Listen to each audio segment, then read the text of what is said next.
Freddie Mercury walked onto the Tonight Show stage on October 7, 1982, wearing a white shirt unbuttoned to the chest, no tie, no costume, no armor.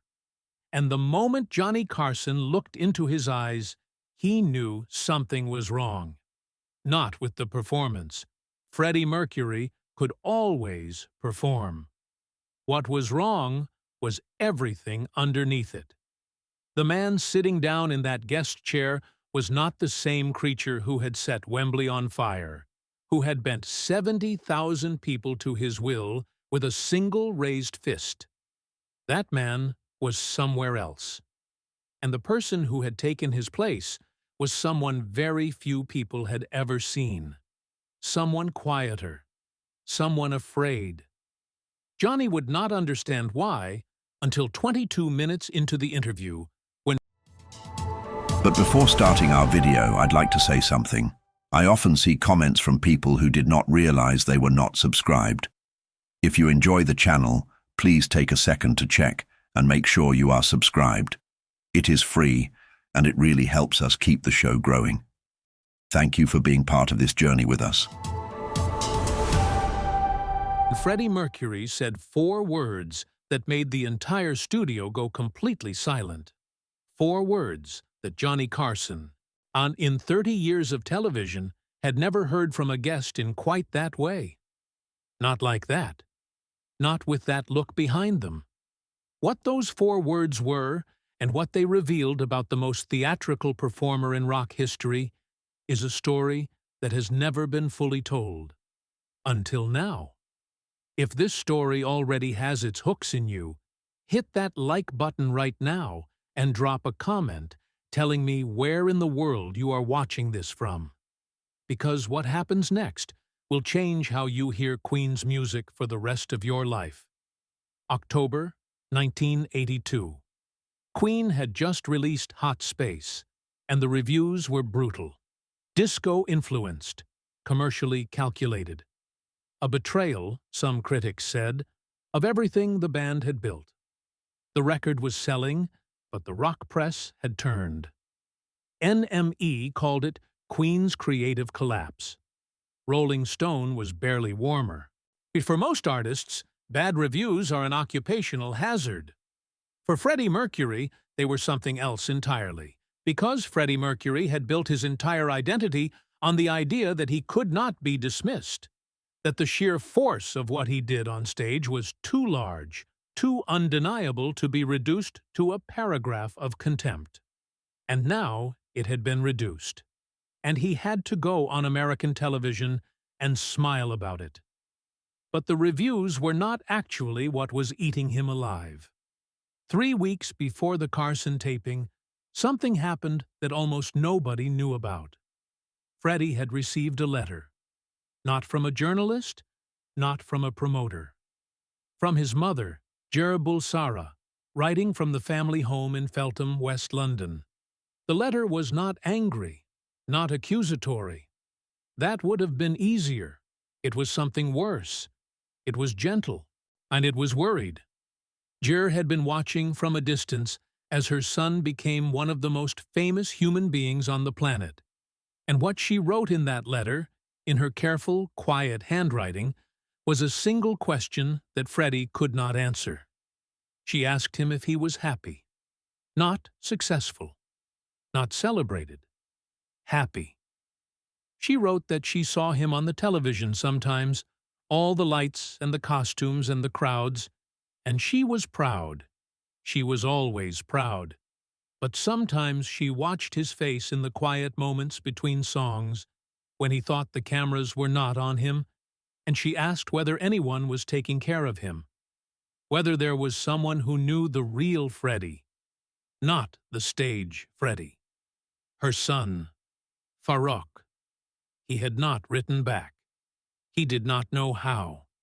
This was not coldness. Oh, anyone who knew Freddie Mercury understood that the problem was the opposite of coldness. He felt things with an intensity that most people spend their entire lives trying to achieve, and the intensity made certain things impossible. He could stand in front of 70,000 people and make them feel seen. He could write songs that reached into the chest and held on. But he could not write a letter to his mother telling her the truth about whether he was happy, because the truth was not a performance, and Freddie had spent 20 years perfecting the art of the performance. The truth had no lights, no staging, no orchestra to swell at the right moment. The truth was just a man in a room, and that room had always frightened him more than any stage.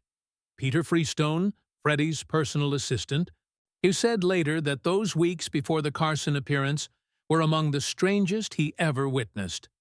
Freddie was not depressed, not in any visible way. He was present, functional, sharp. But there was something missing from him that was usually impossible to miss. The noise. Freddie Mercury was never quiet. He filled every room he entered with a particular kind of brilliant, restless energy, jokes and opinions and demands and laughter. Always laughter. In those weeks, the rooms he entered stayed the way they had been before he arrived. The crew noticed. The band noticed. Nobody asked. On the morning of the taping, Freddie did something his team had almost never seen him do before a major appearance. He called home. Not to Roger. Not to Brian. He called Feltham. His mother answered on the second ring. And what followed was a conversation so brief and so loaded with everything that was not being said, that when Freddie hung up, he stood in the middle of his hotel room for a long time without moving. According to Peter Freestone, who was waiting in the next room, Freddie walked out after several minutes, looked at Peter, and said simply, "She asked me again." Peter knew immediately what he meant. She had asked him again if he was happy. And Freddie, for the first time in Peter's memory, did not have a quick answer ready. He just picked up his jacket and said they should get going. You are not going to believe what he did when he arrived at the NBC lot. Keep watching, because this is where everything starts to shift.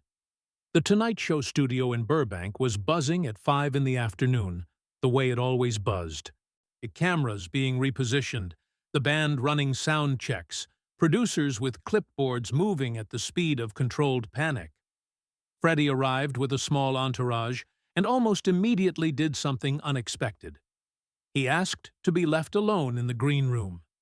Not unusual for some guests, very unusual for Freddie, who normally used pre-show time to dominate whatever space he was in, performing for the crew, charming the makeup artists, being relentlessly, exhaustingly Freddie. That afternoon he sat alone, in his white shirt, and he was quiet.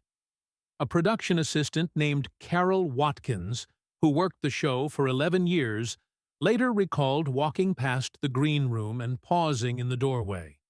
She had expected to find him preening or demanding something. Instead, she found him sitting very still with his hands loose in his lap, looking at nothing in particular. She almost asked if he needed anything. Something about the quality of his stillness stopped her. She kept walking. Johnny Carson was in his own dressing room going through his notes. He had done his research, as he always did. Queen's new record. The Live Aid phenomenon was still a year away, but even by 1982, Freddie Mercury was understood to be something singular in rock, a performer of almost absurd magnitude. Carson had circled one particular detail in his notes, something a music journalist had written that he found interesting. She wrote that watching Freddie Mercury perform was like watching a man in the middle of a conversation with God, and that the remarkable thing was you could never quite tell which one of them was doing the talking. Carson underlined that and wrote one word in the margin. To ask. He had no idea what he was about to open. The monologue went smoothly. Johnny was sharp that night, the audience warm. Then Ed McMahon's voice came over the studio. Ladies and gentlemen, the lead vocalist of Queen, Freddie Mercury. The band launched into something up-tempo, and Freddie walked out, and the applause was genuinely Enormous, the kind that registers in the chest before the ears catch it. He moved to the guest chair with that particular controlled grace he had. Not quite a walk, not quite a performance, something in between. He sat down, crossed one leg over the other, and turned to Carson with an expression that any camera would read as easy confidence. Johnny read it differently. He would say later that the first thing he noticed was the hands. Freddie's right hand was resting on his knee, and the fingers were moving slightly, a small rhythmic press against the fabric, barely perceptible. Carson had interviewed thousands of people, and he knew what that meant. It was the gesture of a man holding something in. The first 10 minutes were professional and pleasant. Queen's album, the American tour, the difference between British and American audiences. Freddie was funny, appropriately self-deprecating, generous with his answers. The audience laughed in the right places. Carson guided the conversation with his usual quiet skill, and then, when the rhythm of the interview had settled into something comfortable, he set aside the notes, and he asked the question he had circled. "Freddie, I read something once about watching you perform. The writer said it looked like a conversation with God, that she couldn't tell who was listening and who was speaking. What does that mean to you? What are you actually doing up there?" The audience expected a showman's answer. Freddie Mercury could produce showman's answers in his sleep, all thunder and charm and theatrical deflection. His lips moved toward something like that. You could see the beginning of it. And then something happened behind his eyes, and the thing that had been forming dissolved. And what replaced it was something very different, and the studio felt it immediately. That shift in atmospheric pressure that tells every person in the room, without anyone saying a word, that what is happening now is real. Freddie looked at Carson for a long moment. Then he said, "I have been thinking about my mother." 4 words.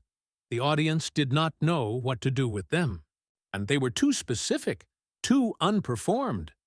They belonged to a private person, not to Freddie Mercury. Carson did not move. He had spent 30 years learning that the most important thing he could do when a guest arrived at a threshold like this was simply to not flinch. He waited. Freddie uncrossed his legs. His hands settled. "She wrote me a letter," he said. His voice was different now, stripped of its performance register. 3 weeks ago, she wanted to know if I was happy. Subscribe right now, because what Freddie Mercury says next stopped 20 million Americans cold. Drop your location in the comments. You are going to want to witness this. He was quiet for a moment. The studio was very still. Johnny Carson's face had shifted into that particular expression, not professional sympathy, genuine attention, that his longtime viewers would recognize. The expression that meant he had stopped being a host and started being a person. "The thing about my mother," Freddie said, "is that she has never once asked me about the music." He paused. "Not once. Not about the albums, not about the concerts. She asks about me. She asks whether I am eating, whether I have people around me who are honest with me." He smiled, but it was small and not particularly happy. "She is the only person in the world who does not care about Freddie Mercury," Carson said. "And she asked if you were happy." "Yes," Freddie said. "And are you?" There it was, the simplest question. The one that has no costume to hide behind, no note to hit, no performance to give. Freddie Mercury sat in that studio chair in his white shirt, and he was completely visible, and he knew it, and he stayed there anyway. "I am extraordinary at certain things," he said quietly. "What I do on stage, I believe completely in that. I believe it is real, and I believe it matters." He paused. "But my mother did not ask me about the stage." Carson said nothing, just watched. "The honest answer," Freddie said, And then he stopped.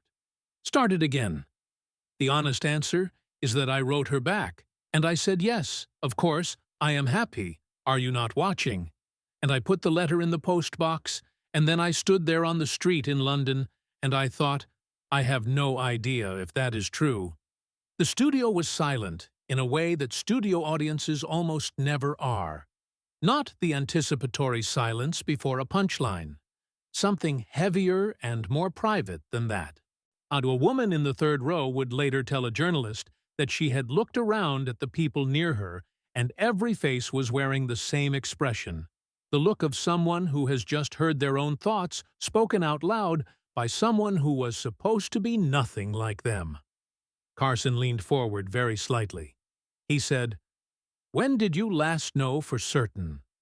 Freddie thought about that seriously, the way people rarely do on television because television discourages seriousness in favor of the performed version of it.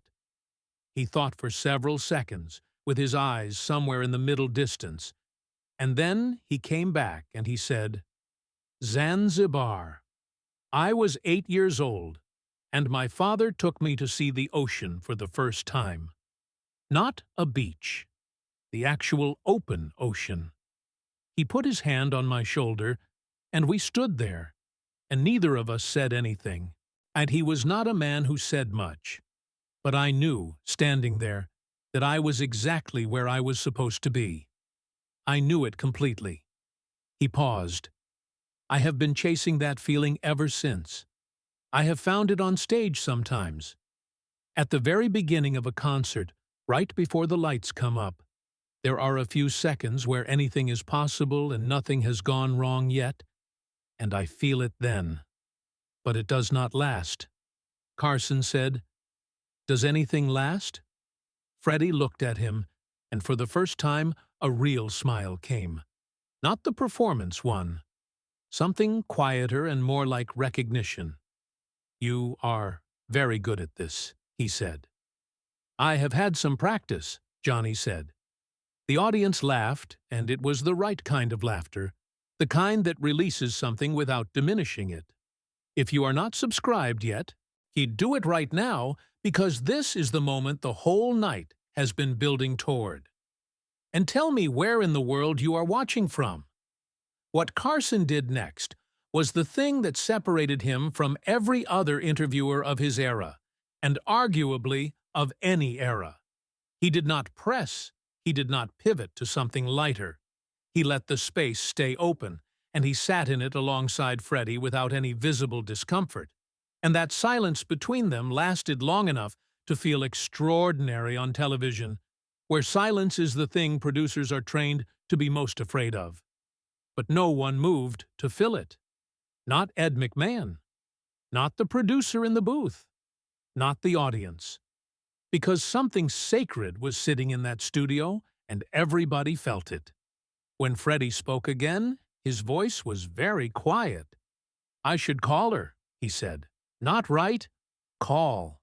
Oh, I should pick up the telephone and say, 'Mum, I do not know the answer to your question, but I want you to know that you asking it is the only reason I am still asking it myself.'" He stopped. "She thinks I have everything. And I do. I have more than I ever knew to want. But sometimes I stand in front of 60,000 people, and they are all screaming, and I think, not one of them knows my name, my real name." Carson said, "Farokh." Freddie went absolutely still. In 30 years of television, nobody had said that name to him on air. Nobody had done the research to find it, or thought it mattered, or imagined that the man behind the name Freddie Mercury might still live somewhere in the body of that performer, looking out through the stage lights, wondering if anyone could see him. Freddie's jaw tightened. His eyes were bright, and he was holding on by something very thin. "Yes," he said, "that is my name." Carson nodded. "Farouk," he said again, simply, not making a performance of it. "What would you tell him? If you could? What would you tell the boy from Zanzibar who stood at the ocean with his father?" The answer that came was not what the studio expected. It was not grand. It was not theatrical. It was the thing Freddie Mercury said when there was nothing left to be but honest. "I would tell him to call his mother more," he said. His voice broke on the last word, and he caught it before it fully went. But everyone in that room heard the fracture. "I would tell him that the ocean is still there, that it is not going anywhere, and that the feeling he had standing beside his father does not have to be chased across stadiums." He looked directly at Carson, and "I would tell him he does not have to earn it." He paused. "I am not sure I believe that yet, but I would tell him anyway." The applause began slowly, from one person somewhere in the middle of the audience, and then spread the way real applause does when it is not obligatory, organically, person to person, until the whole studio was part of it. Not the roar that greets a performance, something rarer. The sound a room makes when it has witnessed something true. Freddie sat in his chair and let it wash over him. His hands were very still. His face was open in a way that cameras do not normally catch on Freddie Mercury.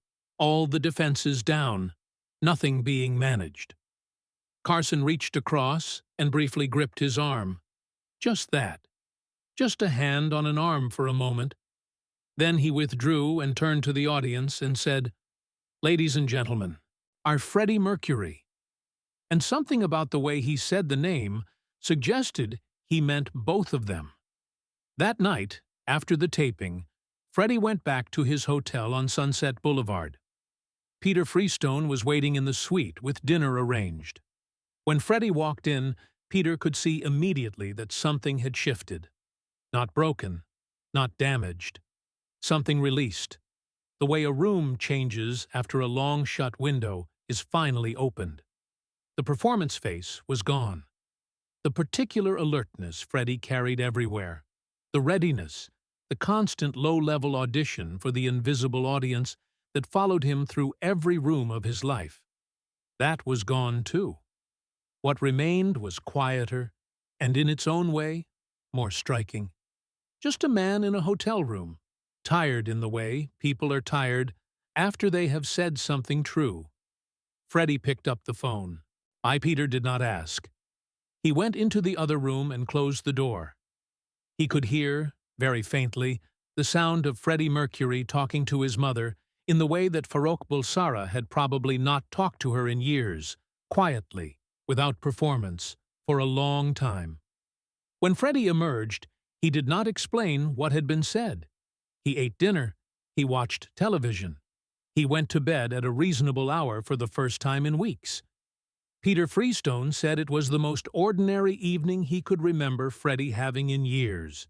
He meant it as the highest compliment he knew how to give. What happened in the weeks after that Carson appearance was not dramatic in the way that television moments usually manufactured drama. There was no public announcement, no statement, no visible transformation. Queen continued their tour, so Freddie continued performing at the level only Freddie Mercury could perform. But something had changed in the architecture of how he moved through his days. Brian May would describe it years later with characteristic precision. He said that after the autumn of 1982, Freddie called his family more. That he talked about Zanzibar sometimes, unprompted, which he had almost never done before. That in quiet moments off stage, when nobody was performing for anyone, Freddie seemed slightly more able to occupy the space he was in, as if some small part of the weight of being Freddie Mercury had been set down, and he had discovered that the floor did not collapse when he set it down. Roger Taylor noticed something different in the music too, not technically. Freddie's voice was always technically extraordinary, yet that was not something you could improve on. It was already at the ceiling of what a human voice could do. But in the concerts that followed, in the quieter moments within the biggest songs, there was something present in the phrasing that had not always been there. A willingness to let a note be vulnerable rather than powerful, to let it ache rather than soar. Roger would say in an interview years later that he didn't know what had happened in America that autumn, but that something had. That the man who came home from that tour was different in some small and important way from the man who had left. Roger was never told about the Carson interview. Freddie did not explain it. Some things do not need to be explained to the people who are paying attention. Johnny Carson never discussed that interview publicly in the way he discussed others. He mentioned it once, obliquely, in a conversation with a journalist in the late 1980s. He said that some guests came in to be seen, and some came in because they needed to see something themselves, and that occasionally the second kind produced the conversations that stayed with you. He did not name Freddie. He did not need to. But in his private notes, which were published partially after his death, there was a single entry from October 1982. It read, "Freddie Mercury tonight. He said he didn't know if he was happy." I have been thinking about that answer ever since. Most people don't have the honesty to say it. Most people aren't brave enough to let the question land. He was. That takes more courage than any stage in the world. If Freddie Mercury died on November 24th, 1991. He was 45 years old. In the weeks before his death, he was too ill to speak at length. But those around him said that his family was close, that his mother was present, that the circle had drawn in tight and warm in the way that circles sometimes do at the end. Peter Freestone said that in his final days, Freddie was not performing for anyone, that he was simply there, which was, in its way, the thing he had said he most wanted to be. His mother, Ger Bulsara, outlived her son by many years. She worked quietly and persistently to ensure that his legacy was preserved with honesty and complexity. Not as a monument, but as a person. She never gave many interviews, but in one of the rare ones she did give, she was asked what she most wanted people to know about her son. And she was quiet for a moment.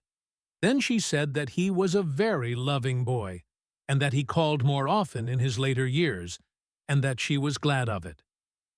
That October night in 1982, on a stage in Burbank, California, in a white shirt with no armor on, Freddie Mercury let a television host say a name that the world did not know he still answered to. And something happened in that studio, in the silence that followed, that had nothing to do with rock music and everything to do with what lives underneath it. The thing that makes a voice carry. The thing that makes a crowd feel, even if they cannot say exactly what they are feeling, that they are not alone. You never know who is watching. You never know which question will be the one that breaks the right thing open. Sometimes it takes a stranger, sitting across from you in a television studio, to see what the people closest to you have been waiting years for you to say. Freddie Mercury sang to millions. But on that night in 1982, he said the most important things he ever said to one person: himself. If this story moved something in you, smash that subscribe button right now, because we tell stories like this, stories about the moments behind the moments, the human beings inside the legends, the names underneath the names.